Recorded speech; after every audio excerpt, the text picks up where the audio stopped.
Well, I want to welcome you to the after party. I'm Das. I'm a registered dietitian, and I will start live streams on Thursday, 7 o'clock Central Time. And I hope that you can join me because I will be talking to you more intimately in what I call the after party. And I got the name the after party because sometimes when I would be with my relatives, my uncle and my aunt, they were such gracious people that during the holidays, they wanted to make sure that no one was left behind. No one was left behind. So at the dinner table, you didn't know who you were going to see at that table. But after a while, people started leaving, and just that intimate family was there. And I always look forward to that. Although I enjoyed the other company, it was nothing like being with the intimate family. And my uncle would put on the hot burning stove and fix us some snacks, and we would just have a wonderful time. But it was also intimate conversation. So in the after party, it would be a live stream on Thursday, 7 o'clock Central Time. Be checking me out, Das Cafe, Good Living. We serve to you good living in Das Cafe. And I will primarily be talking about diet and weight loss, celebrity diets, popular diet reviews. If you're going to different places, popular fast food restaurants, what are some of the better choices? What are some of your worst choices at a number of these places that you may visit? I may talk about a couple of weight loss products. So, again, the emphasis would probably be leaning toward weight loss, but I will cover some other issues that if you are obese, these are some of the conditions that could be aggravated because you do have or you are obese. But anyway, welcome to the after party. Again, I'm Das. Today's topic is, can an anti inflammatory diet help you? Can an anti inflammatory diet help you? Now, let's understand that there are two different categories of inflammation. And inflammation is a normal response when there's an injury or an infection. We'll go over some of the different reasons why you may experience inflammation. But you have acute inflammation and you have chronic inflammation. Acute inflammation, again, is a normal response. The body has an injury and chemicals are being released, and there's this inflammation. It's almost like the SWAT team comes in to protect that area of your body that was assaulted so that it can do its work to repair that particular area. So that's good. But if you have chronic inflammation, that could be problematic and lead to other health issues. So we want to cover different things that can cause inflammation. I've already talked about what it is, and let's get to that right now.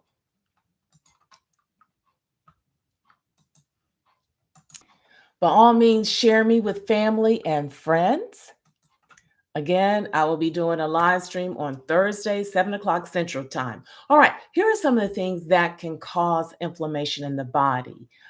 Like I said, an injury, you were in a car accident or something like that, infection, environmental factors. And when we say factors, that could be pollutants in the air, it could be heavy metal or some toxic chemical that you were exposed to and your body reacts that way. Um, Environmental factors can encompass those things, and smog again, pollution, smog. But those are some of the things that would be considered an environmental factor. Now, in environmental factors, I'm also going to add in lifestyle, the way you eat, and your how you're taking care of your body. Certain foods that you could be eating could be causing this inflammation, which is what we're going to focus on in today's segment. So that's a part of environmental factors. Alcohol and smoke could be inflammatory. So, those are just some of the things that could cause that. Now, injury and infection, we would say that would be an acute inflammation. However, environmental factors, because these environmental factors, you could be living or working in a factory and there's chemicals or something else that could be causing you issues. That would be chronic because you're constantly exposed to it. Or if indeed you drink regularly or you're a heavy drinker, that would be chronic inflammation because you're doing that on a regular basis. So, some of the lifestyle factors, again, things that you're exposed to can cause that inflammation.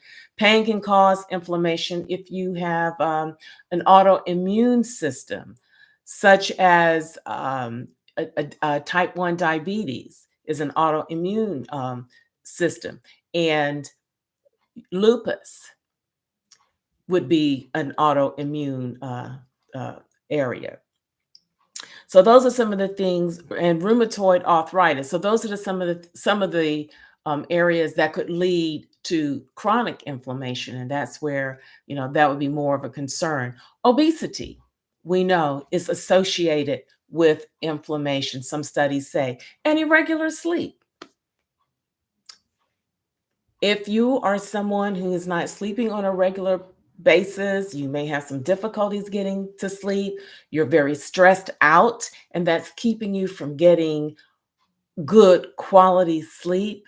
Sometimes you're doing 3 hours, sometimes 4 hours, sometimes no sleep. That could cause inflammation. So, these are just some of the things that would be problematic and definitely could lead to inflammation. Now, a lot of people are having and experiencing inflammation, and it could be uncomfortable. It could cause you pain, or you're bloated and things like that. But that's why we're going to talk about it. And the main thing we want to focus on now is diet, because that's my area of expertise. I do have a master's in public health, but I'm also a registered dietitian, and I look forward to sharing these with you. So if indeed you are concerned about it, and I would think you are if you're going to watch this segment, let's talk about diet. I want to focus on now some problem foods. Now, let's look at this because it's so much a part of our diet, particularly in the US. This is how we eat. This is this is how we do it. This is how we eat. But white flour products. And we like white flour products, do we not? We like biscuits. And biscuits and gravy, that's almost a double whammy. But we like biscuits, we like rolls. Some people, if you went to dinner, if you didn't eat anything else, you're going to eat those hot rolls with butter. Please help me. Yes.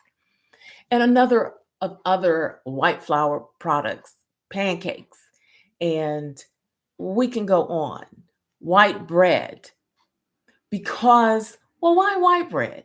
Well, it's the milling process. Now, flour, when you take the grain, it's a whole grain, meaning that it has most of its properties there and more nutrients there. But when you take that grain and you wash it and you put it through the milling process, you lose a lot of nutrients.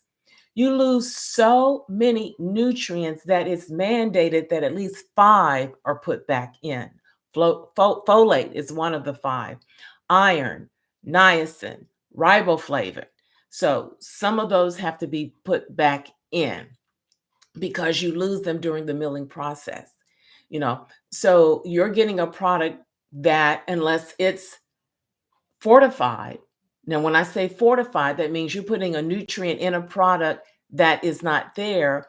But in the case of the milling process, it would have to be enriched. Enriched means during the process of manufacturing that particular product, a lot of nutrients were lost. So you need to put them back in. So I said fortified. I didn't mean to say fortified because I'm thinking of something else. But the product is, unless it's enriched, meaning what was lost during the process of manufacturing that food, it has to be put back in. Saltine crackers, be it Ritz, saltine, whatever. They're made from these white flour products. Who doesn't like crackers? I'm telling you, I could eat the whole box of crackers. The way I was raised, my mom would sometimes crumble up saltine crackers, put some peanut butter and milk, a little sugar, and that was our cereal. Please.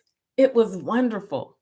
So we grow up on these types of foods. We grow up eating this way. Share with me how you grew up. Did you grow up grandma's biscuits? Did you grow up granddaddy's hot rolls? My Uncle Scott made the best hot rolls. I'm telling you, you can make a meal out of it in and of itself. And then when you go to the fast food places, you're going to get biscuits and gravy.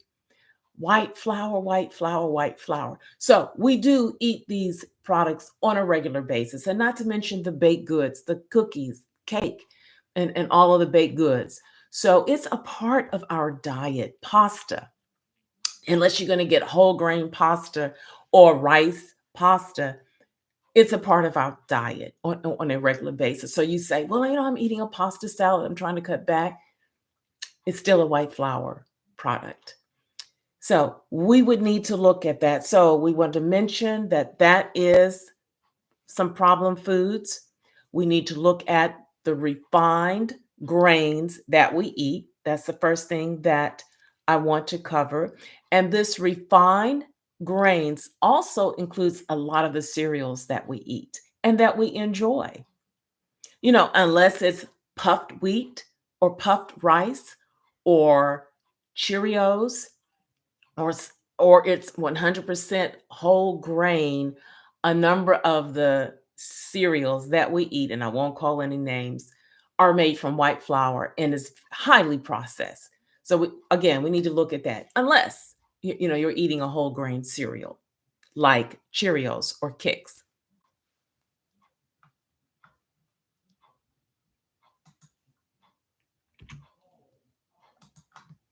And let's look at some more problematic foods. Now, here I'm showing you processed foods.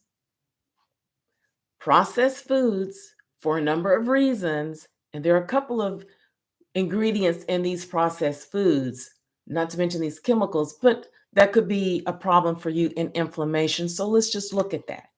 Because what we want to do is, we don't want to be overwhelmed. But what we want is, okay, I've got the knowledge, and how can I slowly walk in a more positive vein?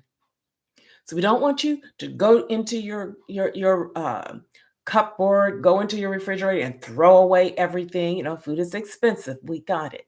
But let's slowly walk through a process. You may want to start with, okay, I will go from white bread to oatmeal bread or whole wheat bread or some other type of bread. I may choose more whole grain cereals like oatmeal if it's cooked, and some whole grain cereals if you're going to get ready to eat, albeit it's been processed. But hot dogs, sausages, luncheon meats, all of these are processed. And you see there, you go into the fast food restaurant, they don't serve you whole foods.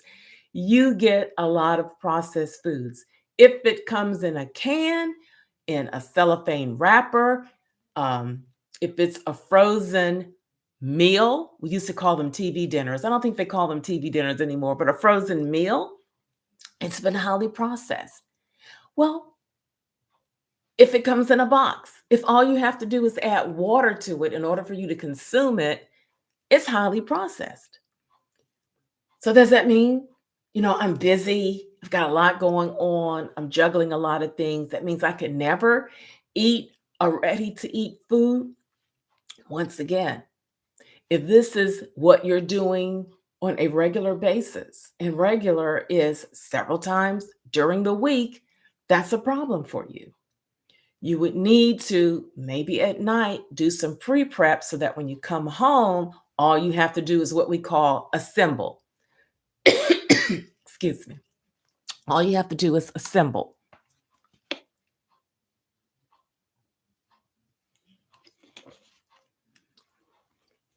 And we have to look at time management, folk, because like I said, this is more intimate talk.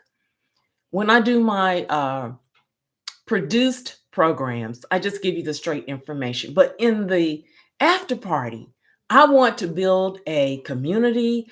I want to enjoy talking to you about the real deal. Okay. So now, what we have to do is think of ways that we can do some more food preparation. Because I was talking to someone the other day and I was saying, it's amazing how a couple of decades ago they made everything from scratch. And not only did they make everything from scratch, they didn't have air conditioning. It was hot as Bingham in the summer months. And that fan was blowing hot air. You barely got relief from that. But they were able to cook wholesome meals. And they didn't have all of the gadgets and food processors, blenders. They whipped that up. They beat that. So we have to make time for what's important. I don't want to stress you out, but I'm just saying we need to start walking in a different path if we want different results. Okay. And then chips and all of those things that we like to snack on, those are highly processed foods. Just saying. Now, problem foods, because these are the 6 problem foods. Number 1, do you remember? That's the refined grains. Number 2, do you remember? That's your processed foods. And here we're looking at fried foods. We love French fries. If there's someone of you, please tell me in the chat or tell me in the comment section if you weren't able to catch this live stream. Please tell me, do you like French fries? Is there anyone who does not like French fries? Please tell me. I don't like French fries. I need to know in the comment. I need to see that. We love French fries. We do. Fried eggs. You can get some of the Asian foods that you eat there, egg rolls and things like that. They're deeply fried chicken. That's the whole world. That's the globe, fried chicken. So if we are consuming these foods on a regular basis and you're having issues or you think you have issues with inflammation, you need to kind of roll it back. Okay. So, because there are 6 problem foods that I want to cover in this segment. Now, omega-6 is an essential fatty acid. And we're not going to get too deep into this, but when we say it's essential, which is what it is, it's an essential fatty acid, you have to get it from your diet. Now, once you get the omega-6 fatty acid, it can create or manufacture other essential fatty acids that are important for our health. It's omega-6 fatty acid can convert to arachidonic acid and another type of a fatty acid.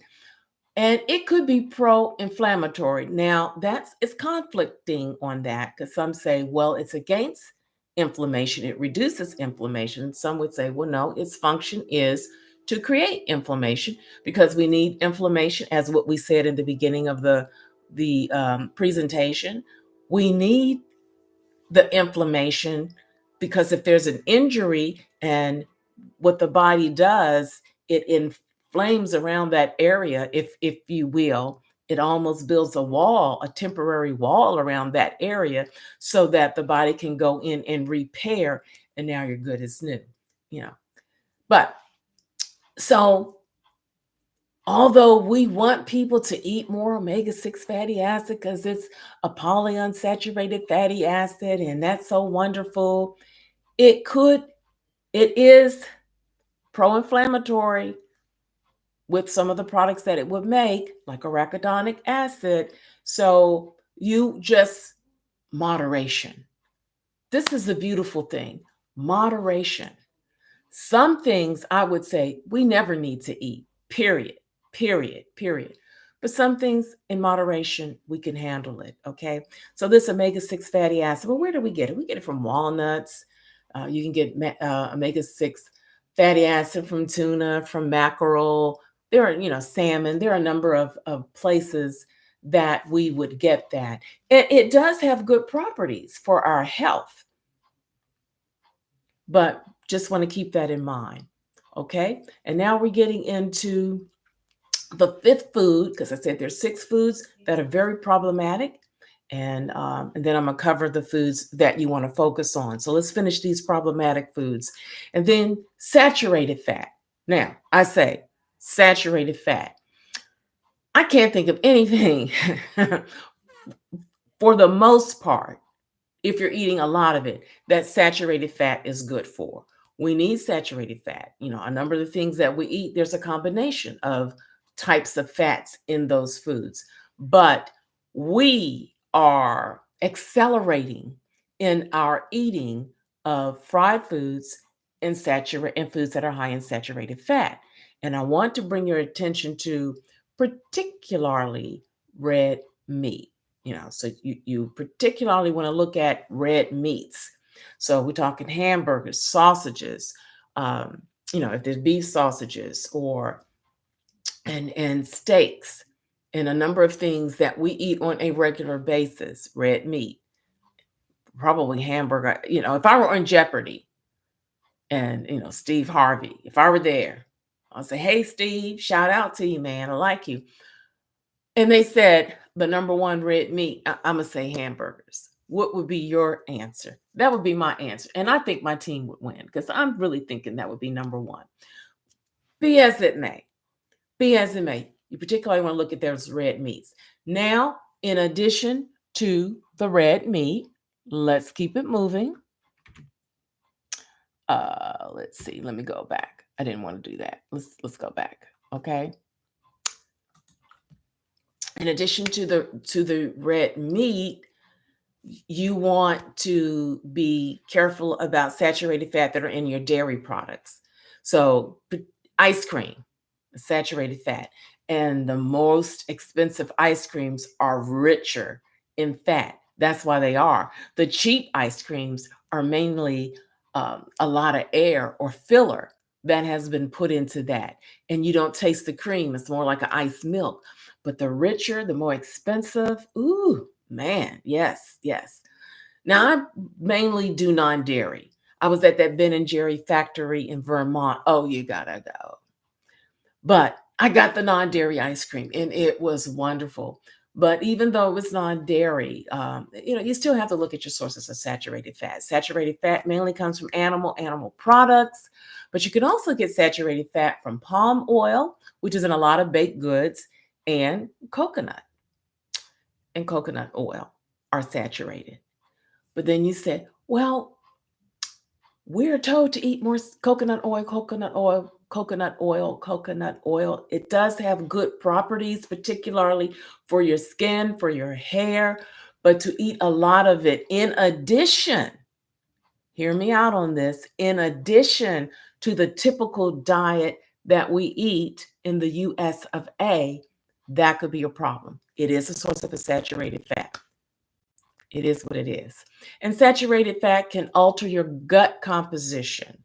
So we're talking more about gut, and I will do I will probably do a pre-produced program on that. So in Das Cafe, and please subscribe, Das Cafe Good Living. Check out my YouTube and subscribe.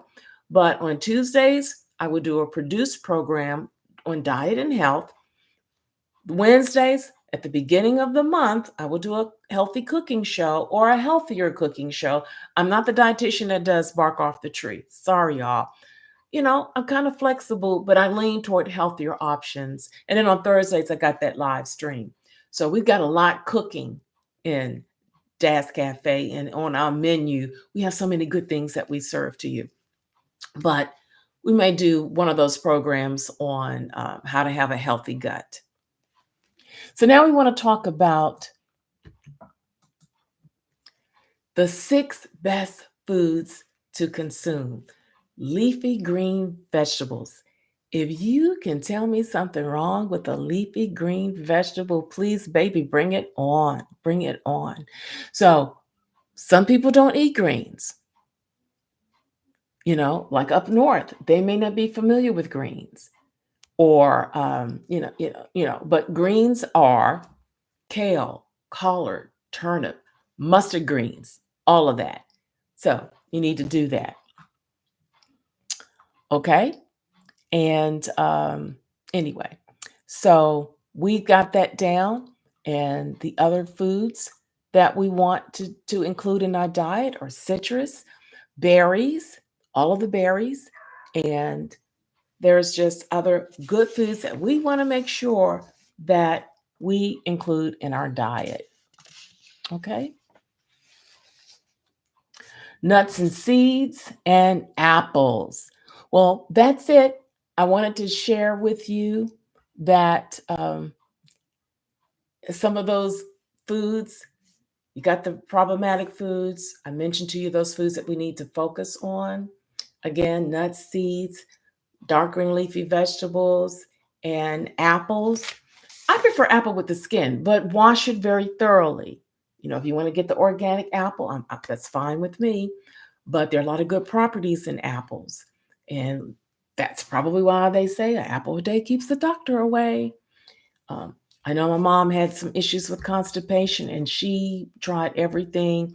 I've been giving her apples and we don't have an issue with that anymore. But anyway, okay. And then the berries, olive oil. I didn't mention olive oil. And then the citrus fruits. So that's lemon, lime, grapefruit, oranges. Wonderful things. Well, I'm Daz. I want you to check out my YouTube channel, Daz Cafe Good Living. Subscribe. And we will be starting very, very, very, very soon. So go to my website, which is www.dascafe.org, and go there under diet and wellness, or just look at the whole website. It'll show you. It's easy to navigate. But we will be doing an online weight loss course, and we're looking for a few candidates in our first session. It is packed. I will share with you my three-pronged approach to weight loss, and you want to be a part of that class. So go register so you can hold yourself a seat. Well, anyway, I'm Daz. I'm out. Thank you for joining me. Hope you got some good information, and see you in the after party next time. Bye.